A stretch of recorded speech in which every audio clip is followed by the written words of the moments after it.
नमस्कार। R O 2023 के लिए जीएस का ये पहला टेस्ट है। सबसे पहले तो मैं आपको बता देना चाहता हूँ, ये टेस्ट अगर आपको देना है तो ये आपको हमारे टेलीग्राम चैनल पर मिल जाएगा, जो हमारा फ्री मेंटरशिप प्रोग्राम चल रहा है। वहाँ पर आप कैसे जुड़ सकते हैं उसके लिए डिस्क्रिप्शन बॉक्स में लिंक दिया गया है। सीधे आप हमारे टेलीग्राम चैनल को ज्वाइन कर लीजिए, उस बैच में आपको ये टेस्ट मिल जाएगा। दूसरी बात, ये जो टेस्ट दिया गया है, जिन लोगों ने टेस्ट कर लिया है वो ईमानदारी के साथ अपना स्कोर कमेंट बॉक्स में लिखें और हमको ये बताएं कि आपने कितने क्वेश्चन सही किए, कितने क्वेश्चन गलत किए और कितने नहीं अटेम्प्ट किए। तीनों आपको बताना है कमेंट बॉक्स में। ओके, चलिए आज हम इस टेस्ट की व्याख्यात्मक रूप से आपको हल दे रहे हैं। इसमें पूरे 50 प्रश्न हैं। जैसा कि मैंने आपको बताया था कि ये मैंने खुद अपनी हैंड राइटिंग में और ख़ुद से ही प्रश्नों को डिज़ाइन किया है, और इसमें मैंने कोशिश की है कि हर प्रकार के प्रश्न रहें जिससे कि आयोग में प्रश्न आ सकते हैं, या जिस प्रकार के प्रश्नों की पूछने की प्रकृति है लोक सेवा आयोग की, उन सभी प्रकार के प्रश्नों को मैंने इसमें समाहित किया है, चाहे वो मिडवल हिस्ट्री हो, एंशिएंट हिस्ट्री हो या फिर पॉलिटी हो।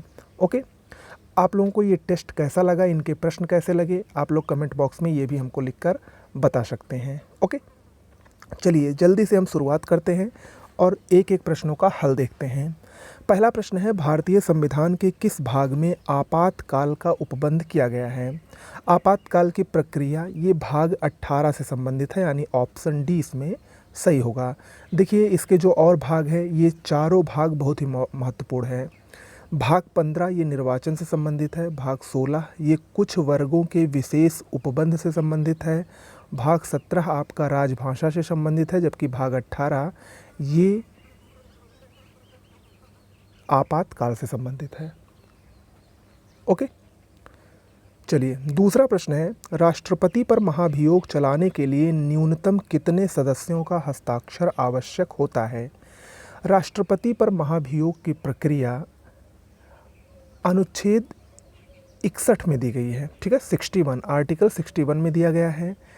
राष्ट्रपति पर महाभियोग किसी भी सदन में चलाया जा सकता है, चाहे वो लोकसभा हो, राज्यसभा हो, लेकिन उस पर महाभियोग चलाने के लिए कम से कम 1/4 सदस्यों का हस्ताक्षर बहुत ही ज़रूरी है। ऑप्शन सी इसमें सही होगा। ठीक है, लेकिन अगर आपको महाभियोग किसी राष्ट्रपति पर चलाना है तो उससे पहले उसको 14 दिन पूर्व सूचना देना आवश्यक होता है।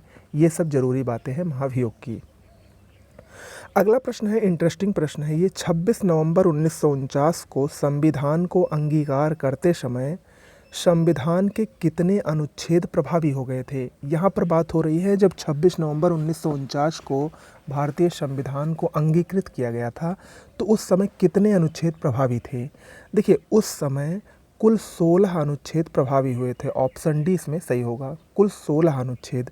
इन अनुच्छेदों को भी देख लीजिए, हालांकि मैं जो आपको आंसर की इसकी दूंगा ग्रुप में, उसमें सारा व्याख्या सहित रहेगा, लेकिन फिर भी देख लीजिए। अनुच्छेद 5, 6, 7, 8, 9, 60, अनुच्छेद 60, 324, 366, 367, 379, 380, 388, 391, 392, 393 और 394। ये जो 16 अनुच्छेद से 16 आर्टिकल थे, यही प्रभावी हुए थे जब 26 नवंबर 1949 को संविधान अंगीकृत किया गया था। ओके, अगला प्रश्न आसान है, सरकारी क्षेत्र में सामान्य वर्ग के आर्थिक रूप से कमज़ोर व्यक्तियों यानी ईडब्ल्यूएस के लिए आरक्षण की व्यवस्था किस संविधान संशोधन अधिनियम के तहत की गई? तो ये 103वां संशोधन 2019 में हुआ था। इसी के तहत सामान्य व्यक्तियों को जो आर्थिक रूप से कमज़ोर होंगे उनको 10% आरक्षण की व्यवस्था की गई। ऑप्शन सी इसमें सही होगा। अगला प्रश्न है, भारतीय नागरिकों के विदेश में घूमने तथा वापस भारत आने के अधिकार को किस अनुच्छेद के अंतर्गत शामिल किया गया है? ये काफ़ी इंटरेस्टिंग प्रश्न है। ये मुख्य रूप से अनुच्छेद 21 के अंतर्गत आता है। ऑप्शन बी इसमें सही होगा। देखिए अगर इसमें भारत के अंदर निर्बाध रूप से घूमने का अधिकार होता तो वो आर्टिकल 19 के अंतर्गत आता, 19 के अंतर्गत आता, लेकिन यहाँ भारत जो नागरिक है, भारतीय नागरिक, उनके विदेश में घूमने और वहाँ से वापस भारत आने का अधिकार ये अनुच्छेद 21 के अंतर्गत आता है, ना कि अनुच्छेद 19 के अंतर्गत आता है। तो दोनों में कंफ्यूज मत होइएगा, ऑप्शन बी इसमें सही होगा। ठीक है, देखिए ये तो पहला टेस्ट है। अभी आपको करंट अफेयर्स का भी टेस्ट जल्दी मिल जाएगा, उसका भी मैं एक टेस्ट लूँगा। हिंदी के टेस्ट भी चलते रहेंगे बीच बीच में। हिंदी की जो हमारी सीरीज़ चल रही है पिछले 10 वर्ष के प्रश्न पत्रों की, वो चलती रहेगी। तो बहुत सारा मटेरियल आपको इस चैनल पर मिलेगा और जो भी मिलेगा वो ऑथेंटिक मिलेगा, कॉपी पेस्ट वाला कोई मामला नहीं है। और दूसरी बात, जो कुछ मैं देता हूँ स्वयं खुद लिख के बना के आपको देता हूँ, ताकि वो जो आपको मिले थोड़ा सा देर ही सही, लेकिन वो ऑथेंटिक मिले और ऐसा मिले जो कि परीक्षा में आने लायक हो। ओके, चलिए अगला प्रश्न है, पैगंबर के सेनापति उपाधि का उपयोग किस सुल्तान ने किया था? देखिए, पैगंबर के सेनापति की उपाधि ये नसीरुद्दीन खुसरो शाह जो था, वो नसीरुद्दीन खुसरो शाह के नाम से दिल्ली सल्तनत का शासक बना था। उसने पैगंबर के सेनापति की उपाधि धारण की थी। तो ऑप्शन बी इसमें सही होगा। ठीक है, अगला प्रश्न है, निम्न में कौन सही सुमेलित नहीं है? सॉरी, निम्न में कौन सही सुमेलित है, यानी इसमें एक कोई सुमेलित है और 3 सुमेलित नहीं है। तो इसका जो सही जवाब होगा वो होगा ऑप्शन सी, सुतकांगे डोर। ये दास्क नदी के तट पर है, बिल्कुल सही है। और ये हड़प्पा सभ्यता से संबंधित सब स्थल हैं। इसमें देखिए क्या है, जो दैमाबाद है ये गोदावरी नदी के तट पर नहीं बल्कि प्रवरा नदी के तट पर है। प्रवरा नदी के तट पर है। आलमगीरपुर ये मेरठ में स्थित है। मेरठ में यमुना नहीं है, मेरठ में बल्कि ये हिंडन नदी के तट पर है। और ये जो मांडा है ये सिंधु में नहीं बल्कि चिनाब नदी के तट पर है। मांडा पाकिस्तान में स्थित है। ओके, तो ये इसका सही सुमेलित क्रम है, बाकी ऑप्शन सी सही है। अगला है, शतपथ ब्राह्मण किस वेद का ब्राह्मण ग्रंथ है? शतपथ ब्राह्मण ये यजुर्वेद का ब्राह्मण ग्रंथ है। ऑप्शन ए सही है, यजुर्वेद। ओके, मौर्यकालीन करों में से कौन सा एक प्रकार का धार्मिक कर था? देखिए, मौर्यकालीन जो कर थे, टैक्स थे, बहुत महत्वपूर्ण है। उसमें एक कर था बलि। ऑप्शन ए सही होगा, बलि इसमें एक धार्मिक कर था। शेष जो तीनों कर हैं इनको देख लीजिए। रज्जु ये भूमि की माप के समय लिया जाने वाला कर था, रज्जु। विवीत ये एक चरागाह कर था। और हरिण्य जो था ये एक नगद कर था, इसको नगद रूप में वसूला जाता था। चलिए अगला प्रश्न देख लीजिए, निम्न घटनाओं पर विचार करिए और उसको कालानुक्रमानुसार व्यवस्थित कीजिए। 4 यहाँ पर आपको युद्ध दिए गए हैं। पहला है खानवा का युद्ध, तराइन का द्वितीय युद्ध, कन्नौज का युद्ध और चौसा का युद्ध। इसको आपको बताना है कि कौन सा युद्ध पहले हुआ, कौन सा सबसे बाद में हुआ। तो देखिए, जो खानवा का युद्ध है, खानवा का युद्ध ये बाबर और राणा सांगा के बीच में हुआ था 1527 में। ठीक है, फिर इसके बाद तराइन के युद्ध, द्वितीय युद्ध की बात करें तो ये 1192 में हुआ था, पृथ्वीराज चौहान और मोहम्मद गोरी के बीच में। कन्नौज का युद्ध 1539 में और चौसा का युद्ध 1540 में हुआ था। और ये दोनों युद्ध शेर शाह सूरी और हुमायूं के बीच में हुए थे। ठीक है, तो इसमें अगर देखा जाए तो सबसे पहले तराइन का द्वितीय युद्ध यानी दूसरा, उसके बाद खानवा का युद्ध पहला, और फिर 1539 में कन्नौज का युद्ध तीसरा, और फिर लास्ट में चौथा। यानी 2 1 3 4, ऑप्शन ए इसमें सही होगा, 2 1 3 4। ठीक है, ऑप्शन ए इसमें, सॉरी 2 1 4 3 होगा, 2 1 4 3 होगा, क्योंकि जो चौसा का युद्ध है ये 1539 में और कन्नौज का 1540 में हुआ था। ठीक है, तो इसमें ऑप्शन सी इसमें सही होगा। अगला है, भूमिदान का पहला अभिलेखीय साक्ष्य कहाँ मिलता है? आंध्र सातवाहन वंश के जो शासक थे उन्होंने ही सबसे पहले ब्राह्मणों और बौद्धों को भूमिदान की परंपरा शुरू की। पहली शताब्दी ईसा पूर्व में 1 BC में नानाघाट अभिलेख से ये प्राप्त होता है कि आंध्र सातवाहन वंश के शासकों ने ब्राह्मणों और बौद्धों को भूमि अनुदान दी। तो ऑप्शन बी इसमें सही होगा, नानाघाट अभिलेख में। अगला है, निम्न में से किस इमारत को ताजमहल का पूर्वगामी कहा जाता है? ताजमहल का पूर्वगामी ये हुमायूं के मकबरे को कहा जाता है। हुमायूं के मकबरों को उनकी बहन हमीदा बानो द्वारा निर्मित किया गया था और इसी को ताजमहल का पूर्वगामी कहा जाता है। ताजमहल जैसी दिखने वाली ये मकबरा इसी की वजह से ताजमहल का पूर्वगामी कहलाता है। अगला है, निम्न में से कौन एक राज्य के नीति निर्देशक सिद्धांतों का उद्देश्य नहीं है। राज्य के नीति निर्देशक सिद्धांत जो हैं अनुच्छेद 36 से लेकर अनुच्छेद 51 तक वर्णित हैं। राज्य के नीति निर्देशक सिद्धांत ये कल्याणकारी राज्य की स्थापना करते हैं, सामाजिक आर्थिक न्याय को भी सुनिश्चित करते हैं और धर्मनिरपेक्ष राज्य की भी स्थापना करते हैं, लेकिन ये धार्मिक राज्य की स्थापना नहीं करते हैं। तो इसमें ऑप्शन सी सही होगा, यही इसका एक उद्देश्य नहीं है। अगला है, निम्न राज्यों के निर्माण का सही आरोही क्रम क्या है। राज्यों का जब पुनर्गठन हुआ तो उसमें बहुत सारे राज्य नवनिर्मित हुए या पुनर्निर्मित हुए, तो उनका आपको सही आरोही क्रम बनाना है कि सबसे पहले कौन निर्मित हुआ और सबसे लास्ट में कौन निर्मित हुआ। तो अगर हम इन चारों राज्यों को देखें तो सबसे पहले हम गुजरात की बात करें तो गुजरात 1960 में बना, नागालैंड 1963 में बना, सिक्किम 1975 में बना और मिजोरम 1987 में बना। तो यानी सबसे पहले गुजरात, फिर नागालैंड, फिर सिक्किम और फिर मिजोरम। गुजरात, नागालैंड, सिक्किम, मिजोरम। ऑप्शन सी इसमें सही होगा। ठीक है, ऑप्शन सी। अगला है, निम्न में से कौन सा अनुच्छेद कारखानों में बालकों के नियोजन का प्रतिषेध करता है। मोस्ट इम्पॉर्टेंट है और इसमें लोग अक्सर कंफ्यूज रहते हैं, कई बार परीक्षाओं में आ चुका है। अनुच्छेद 23 और 24 ये शोषण के विरुद्ध अधिकारों का मूल अधिकार है। इसमें जो अनुच्छेद 23 है, आर्टिकल 23 है, ये मानव के दुर्व्यापार से संबंधित है और बलात् श्रम जो है, जो ज़बरदस्ती कराया जाने वाला श्रम है, उससे प्रतिषेध दिलाता है, उससे मुक्ति दिलाता है, उससे रोकथाम लगाता है। लेकिन जो अनुच्छेद 24 है, ये कारखानों में बालकों के नियोजन का प्रतिषेध करता है। तो यहाँ पर ऑप्शन डी सही होगा, लेकिन आप अनुच्छेद 23 और 24 दोनों को अच्छे से जानिएगा। मानव दुर्व्यापार आए तो अनुच्छेद 23, और अगर बालकों के नियोजन का प्रतिषेध आए, बालक शब्द आए तो अनुच्छेद 24 होगा, इतना ध्यान रखिएगा।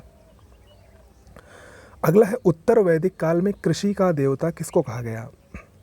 कृषि का देवता यानी जो वर्षा के देवता होते थे, क्योंकि वर्षा बिना खेती कैसे हो सकती है, कॉमन सेंस की बात है। तो कृषि का देवता और वर्षा के देवता यानी इंद्र, उत्तर वैदिक काल में इंद्र को वर्षा का देवता कहा गया।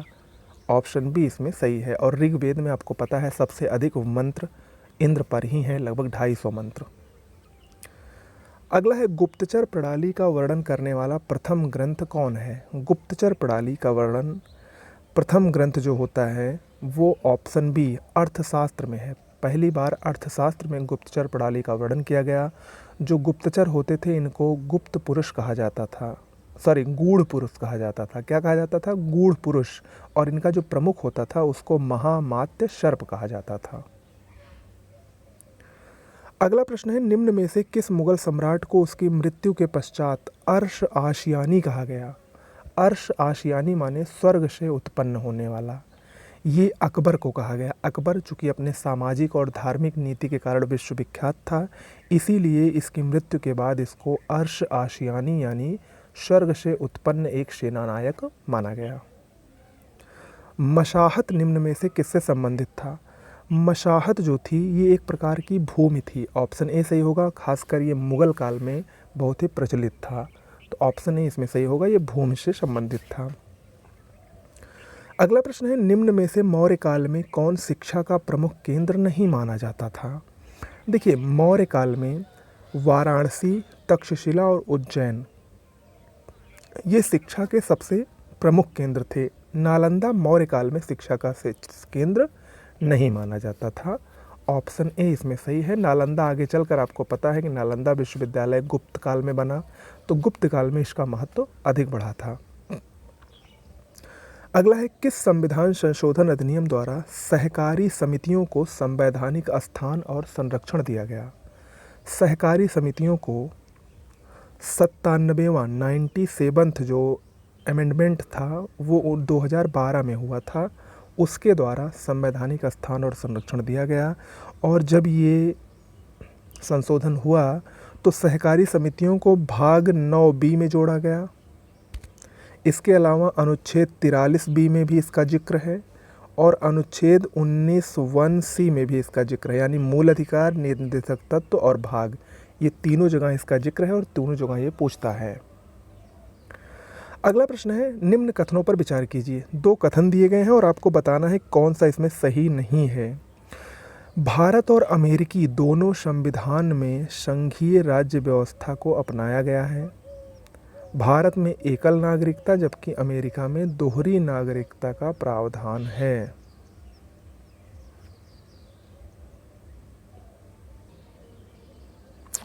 देखिए, इसमें जो होगा वो ऑप्शन डी सही होगा, इनमें से कोई नहीं, क्योंकि यहाँ पर दोनों सही है। ऑप्शन ए भी सही है, बी भी सही है। भारत और अमेरिका दोनों में संघीय राज्य व्यवस्था है। भारत में एकल नागरिकता, आप सभी लोग जानते हैं कि जो भारत के नागरिक होते हैं वो भारत के ही नागरिक होते हैं, जबकि अमेरिका में जो नागरिक होते हैं वो अमेरिका के नागरिक होने के साथ साथ उस राज्य के भी नागरिक होते हैं जिस राज्य में वो रहते हैं अमेरिका के अंदर। ठीक है, तो अमेरिका में दोहरी नागरिकता है, भारत में एकल है। अगला प्रश्न है, निम्नलिखित में से किसका मकबरा भारत से बाहर स्थित है। मोस्ट इंपॉर्टेंट क्वेश्चन है, आप सभी को पता है मुगल वंश के दो शासक ऐसे हैं जिनका मकबरा भारत से बाहर स्थित है। इसमें पहला है बाबर, जिसका मकबरा काबुल में स्थित है, और दूसरा है जहांगीर, इसका मकबरा लाहौर के शाहदरा में स्थित है। तो यहाँ पर ऑप्शन सी सही होगा, लाहौर का शाहदरा। शेष हुमायूं, औरंगजेब और शाहजहां के मकबरे वो भारत में ही स्थित है। ठीक है, हुमायूं का मकबरा दिल्ली में, औरंगजेब का मकबरा औरंगाबाद में और शाहजहां का मकबरा ताजमहल आगरा में स्थित है। ओके, अगला है, निम्नलिखित में से किस परिवार ने सर्वप्रथम अकबर के साथ वैवाहिक संबंध स्थापित किया था। ये कई बार प्रश्न पूछा गया है, इसीलिए मैंने इसको दिया है जानबूझ के, और सभी को आंसर इसका पता है। कछवाहा वंश पहला वंश था जिसके साथ अकबर ने अपने वैवाहिक संबंध स्थापित किए। कछवाहा वंश का राजा भारमल था, उसने सबसे पहले अपनी पुत्री का विवाह अकबर से किया था। ठीक है, अगला है, मृत्यु के उपरांत कुतुबुद्दीन ऐबक को कहाँ दफनाया गया था। कुतुबुद्दीन ऐबक की जब मृत्यु हुई तो उसको लाहौर में दफनाया गया। ऑप्शन ए इसमें सही था, क्योंकि उस समय लाहौर ही उसकी राजधानी थी कुतुबुद्दीन ऐबक की। इसके बाद जब इल्तुतमिश आता है तो वो लाहौर से दिल्ली को राजधानी ले आता है, राजधानी को स्थानांतरित करता है और दिल्ली सल्तनत का वास्तविक संस्थापक बनता है। अगला प्रश्न है, निम्न में से सही सुमेलित नहीं है। एक तरफ आपको हड़प्पा सभ्यता के कुछ प्रमुख स्थल दिखेंगे, दूसरी तरफ वो जो कुछ प्रमुख साक्ष्य वहाँ से मिलेंगे वो दिखेंगे। तो इसमें अगर आप देखेंगे तो इसमें ऑप्शन सी जो है ये सुमेलित नहीं है, क्योंकि धौलावीरा जो है यहाँ से मिट्टी का हल नहीं मिला है बल्कि बनावली से मिला है मिट्टी का हल। शेष तीनों सुमेलित हैं। हड़प्पा से आरसायतिस कब्रिस्तान, कालीबंगा से अग्निवेदिता, चन्होदुर्ग से वक्राकार ईंटें और धौलावीरा से हमको जलाशय और स्टेडियम के साक्ष्य मिले हैं। ठीक है, याद रखिएगा। ऋग्वेद का पहला मंत्र किस देवता को समर्पित है। ऋग्वेद का पहला मंत्र ये अग्नि देवता को समर्पित है। ऑप्शन बी सही है। आप सभी को पता है कि ऋग्वैदिक काल में सबसे अधिक मंत्र भगवान इंद्र को समर्पित हैं, जो कि 250 हैं, और दूसरे नंबर पर अग्नि देवता हैं जिनको 200 मंत्र समर्पित हैं। लेकिन ऋग्वेद का जो पहला मंत्र है वो अग्नि देवता को ही समर्पित है। देवताओं और मानवों के बीच में मध्यस्थता का कार्य अग्नि करते थे यज्ञ के माध्यम से। ओके, अगला है, निम्न में से सही सुमेलित नहीं है।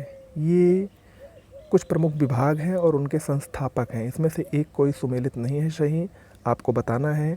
तो इसमें ऑप्शन सी सही सुमेलित नहीं है। दीवाने मुस्तखराज ये जलालुद्दीन खिलजी ने नहीं, अलाउद्दीन खिलजी ने इसकी स्थापना की थी, और शेष तीनों सुमेलित हैं। अगला प्रश्न है, मोहम्मद बिन तुगलक के समय में भारत आया प्रसिद्ध यात्री इब्न बतूता ये किस देश से संबंधित था।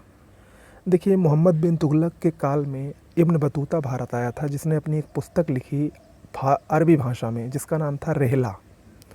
ये मोरक्को निवासी था, अफ्रीका के मोरक्को देश से आया था। ऑप्शन सी इसमें सही होगा। ओके, अगला प्रश्न है, 1975 में घोषित तृतीय राष्ट्रीय आपात इमरजेंसी की घोषणा के समय भारत के राष्ट्रपति कौन थे।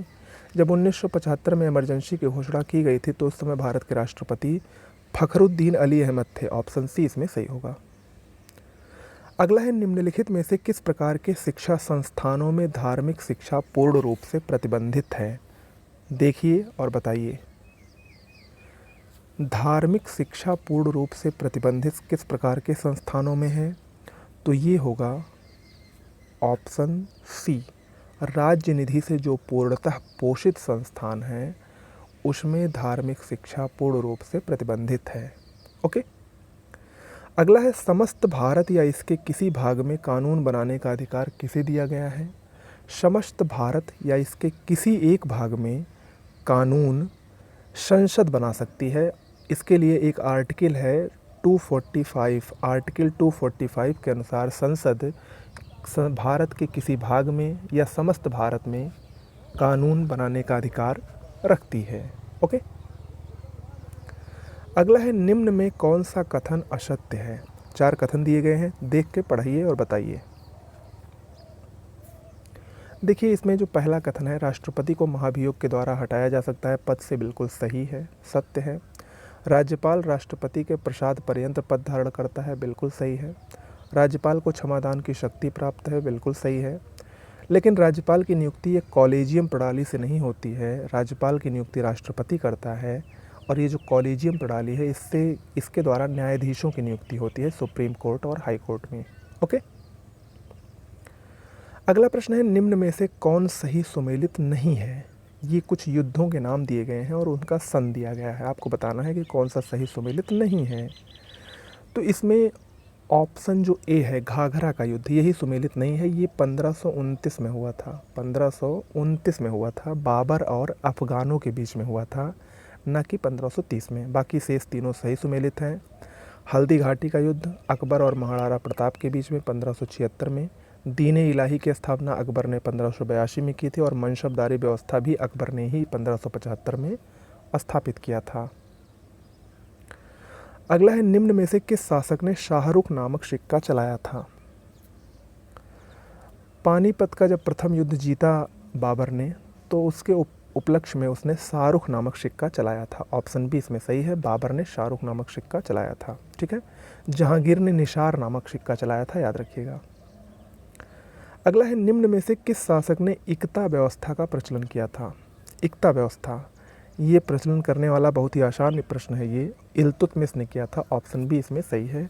इसके अलावा इल्तुतमिश ने चांदी का टंका और जीतल भी, तांबे का जीतल भी चलाया था।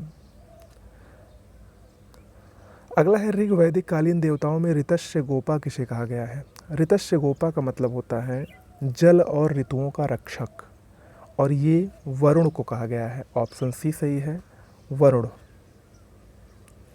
प्रसिद्ध राज्यवैद्य जीवक किसके दरबार से संबंधित थे? जीवक ये हर्यक या पितृहंता वंश का जो संस्थापक था बिंबिसार, उसके दरबार से संबंधित थे राज्यवैद्य जीवक। और जीवक को इसने महात्मा बुद्ध की सेवा में भी भेजा था, तो ऑप्शन सी इसमें सही होगा। इसके अलावा उदयन के बारे में एक बहुत ही ज़रूरी बात है, उदयन भी इसी वंश का शासक था। उदयन ने सर्वप्रथम पाटलिपुत्र नगर की स्थापना की थी। ओके, जिसको हम लोग आज पटना के नाम से जानते हैं।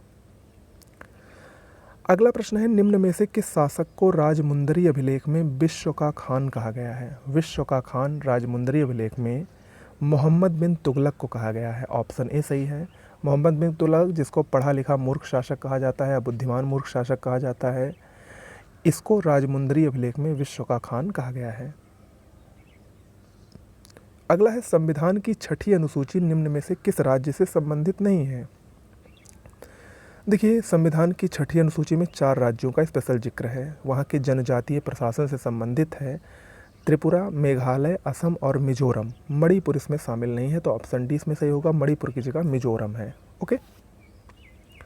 अगला है, दिल्ली सल्तनत के किस वंश ने सबसे कम अवधि तक शासन किया? मोस्ट इंपॉर्टेंट प्रश्न है। दिल्ली सल्तनत में 5 वंशों ने शासन किया। इसमें सबसे पहले गुलाम वंश आया, 1206 से 1290, लगभग 84 साल इसने शासन किया। गुलाम वंश के बाद खिलजी वंश आया, 1290 से लेकर 1320 तक, यानी लगभग 30 साल इसने शासन किया। फिर इसके बाद आया तुगलक वंश। तुगलक ने 1320 से लेकर 1414 तक शासन किया, यानी लगभग 94 साल इसने शासन किया। इसके बाद आया सैयद वंश, 1414 से 1451 तक इसने शासन किया, यानी लगभग 37 वर्ष। और लास्ट में लोधी वंश आया 1451 से लेकर 1526 तक, यानी लगभग 75 साल इसने शासन किया। तो यानी अगर आप इनमें से देखिए तो खिलजी वंश जो है मात्र 30 वर्षों तक इसने शासन किया। ये सबसे कम अवधि तक शासन करने वाला वंश था। वहीं अगर सबसे अधिक पूछे तो वो तुगलक वंश होगा। ऑप्शन डी इसमें सही होता अगर ये पूछता सबसे ज़्यादा अवधि तक किसने शासन किया। अगला प्रश्न है, बाबर ने अपनी आत्मकथा बाबरनामा किस भाषा में लिखी थी। देखिए, बाबर ने अपनी आत्मकथा बाबरनामा के नाम से लिखी, जिसको तुजुक ए बाबरी भी कहा जाता है, और ये इन्होंने तुर्की भाषा में लिखी थी। ऑप्शन ए सही है। बाद में इसके अनुवाद हुए विभिन्न भाषाओं में, जिसमें अंग्रेजी में इसका अनुवाद बेवरेज ने किया था, मिस बेवरेज, और फारसी में इसका अनुवाद अब्दुल रहीम खान खाना ने किया था, वो आप सबको पता होगा। अगला प्रश्न है, निम्न में से कौन संगम काल का प्रसिद्ध एकमात्र व्याकरण ग्रंथ है। संगम काल अपने व्याकरण ग्रंथों और महाकाव्यों के लिए ज़्यादा फेमस है। इसमें एकमात्र व्याकरण ग्रंथ जो था वो था तोलक्कापियम, जिसके लेखक तोलक्कापियर थे, और ये शेष तीनों आपको दिख रहे हैं, ये संगम काल के महाकाव्य हैं, मणिमेखलय, जीवक चिंतामणि और शिलप्पादि कारकम। अगला है, निम्न में से सही सुमेलित नहीं है। एक तरफ मौर्यकाल अधिकारी के नाम दिए गए हैं मौर्यकालीन, और दूसरी तरफ उनके कार्यों का नाम दिया गया है। इसमें एक जो सुमेलित नहीं है वो है ऑप्शन बी, महामात्य सर्प। ये गुप्तचर विभाग का प्रमुख होता था, गुप्तचर विभाग का अध्यक्ष होता था, ना कि कृषि विभाग का। ठीक है। समाहर्ता कर निरीक्षक होता था, कर्मांतिक उद्योग मंत्री और सन्निधाता कोषागार संरक्षक होता था। सही है। और ये चारों जो अधिकारी वाले पोस्ट हैं ये बहुत ही महत्वपूर्ण है मौर्यकाल की दृष्टि से। अगला है, निम्न कथनों पर आपको विचार करना है और इसमें कौन सा कथन सही नहीं है ये बताना है। राष्ट्रपति के चुनाव में संसद के दोनों सदनों के सदस्य शामिल होते हैं। दूसरा कथन है, राष्ट्रपति के चुनाव में संसद के दोनों सदनों के निर्वाचित सदस्य शामिल होते हैं। आपको बताना है कौन सा इसमें सही है। देखिए,